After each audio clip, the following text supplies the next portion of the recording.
Want a clean, modern living room without that ugly TV stand taking up space? In this video, I'm showing you exactly how to safely hang a wall-mounted TV. We'll go step by step so your expensive TV stays secure and perfectly level. This project usually takes under an hour and can cost less than $100 in tools and hardware if you already own basic stuff. Let's get started, and don't forget to grab the free tool list in the description. Here's everything you need to print this job right.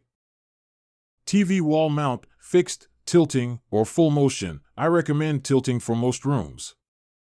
Stud finder, electronic is best. Power drill plus drill bits. Level, small torpedo level works great. Lag bolts or screws that come with your mount. Screwdriver or socket set.